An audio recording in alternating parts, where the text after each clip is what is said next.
On a small tropical island, the sun rose high above the steamy jungle. A mother python was sending her hatchlings out into the forest the way all mother pythons do. Grow up big and green as a tree leaf, she called to her little yellow babies as they happily scattered among the trees. But Verdi dawdled. He was proudly eyeing his bright yellow skin. He especially liked the bold stripes that zigzagged out down his back. Why the hurry to grow up big and green, he wondered. Maybe some of the older snakes in the jungle could tell him. Verdi ventured into the treetops to look for them. Umbles, Aggie, and Ribbon were lazing on some branches nearby. Verdi peered up into the droopy green bodies.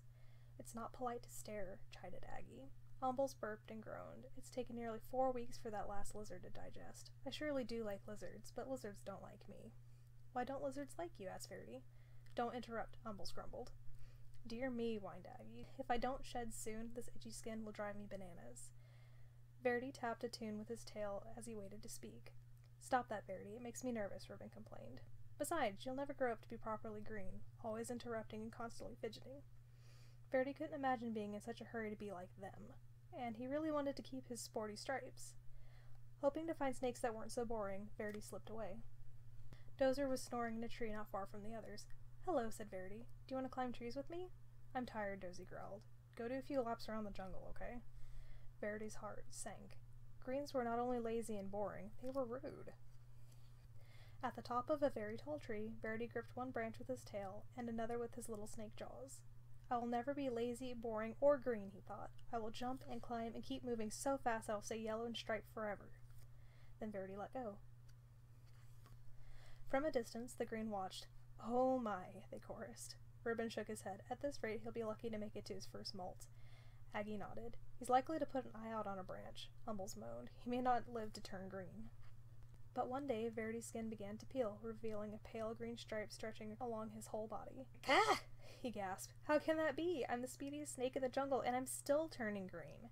He raced down to the river, grabbing up a mouthful of rough leaves. Verdi flung himself into the water. "If I can't run this green off, I'll scrub it off," he thought. His frantic splashing caught the eye of a large bottom feeder cruising in the murky depths. "Yum," the old fish hummed. "Lunch." Before the fish could haul Verdi under, the frightened snake bit him on the nose. "Ah-poo!" With a blast of his rubbery lips, the great fish sneezed, sending Verdi into the air. Slapping onto the soggy shore, Verdi skidded out of reach. "Whew, that was close," he sputtered.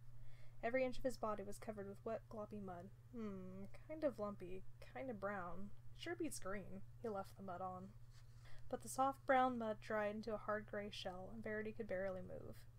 If he even budged, the stuff cracked off in jagged chunks. As each piece fell away, Verdi could see that his body was even greener than before. "This is terrible," cried Verdi. He pictured himself hanging around in droopy loops, itching and complaining and worrying all day like the old greens. He looked up into the sky, where the sun blazed a beautiful yellow, just the color he used to be. Then he pulled a vine to the top of the tree. Launching himself into the treetops, Verdi startled a flock of colorful birds. He became dizzy with delight, sure the bright sun and his lofty speed would turn him golden again. In his joy, Verdi forgot he would fall back to earth. Whippity-wappity, whip-whap-wham! Plummeting through the trees, Verdi landed in a crooked sprawl across a log on the forest floor. He couldn't move. "Help," he croaked. As usual, the greens had been watching Verdi's antics. They moved quickly to where he lay. "Didn't we say it would come to this?" Umbles said, shaking his head. Aggie sighed. "Lucky thing he's still got 2 good eyes." They gently lifted Verdi up to a safer place where they could watch over him while he healed. Neatly splinted onto a branch, Verdi had no choice but to listen to the greens as they gabbed. "Remember how I used to streak across the forest floor?" Ribbon asked. "Quick as lightning," answered Aggie. "And I climbed giant trees like they were nothing. They grew taller than you know." "The things I dared to run down and swallow," Umbles bragged. "Wild boar were no match for me." Verdi was astonished. "You used to run and climb and hunt giant pigs? What happened?" "Ribbon crashed, just like you," Aggie replied. "I took a terrible fall and almost put an eye out. Then old Umbles here nearly choked to death. Now we all prefer a quiet life, a warm perch, a little sunshine, an occasional good meal." The greens rambled on about their days of glory, and Verdi settled in on his branch. Finally, one afternoon, Umbles said, "Looks like you're ready to go again." He carefully untied Verdi from the branch. "You're welcome to come with us," said Aggie. Ribbon agreed. The 3 greens slipped quietly back into the forest. Verdi wasn't ready to join them. He wasn't sure where he wanted to go, so he just stretched and stayed put till the sun went down. He listened to the forest come alive.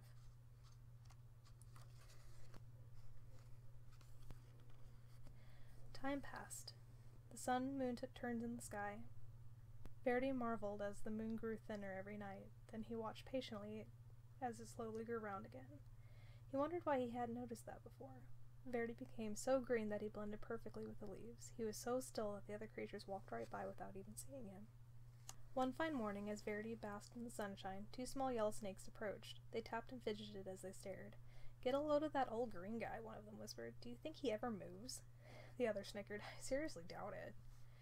"They're just like I used to be," thought Verdi, "and now I'm what I was afraid to be." He looked at his big green body and slowly smiled. "How would you like to climb trees with me?" he asked. "With you?" The yells were astounded. "I'll even show you my fancy figure 8, Verdi replied, even though he's a little worried about putting his eye out. With practice, the 3 snakes performed a perfect triple figure 8. Leaping and looping with his little striped friends, Verdi laughed. "I may be big and very green, but I'm still me."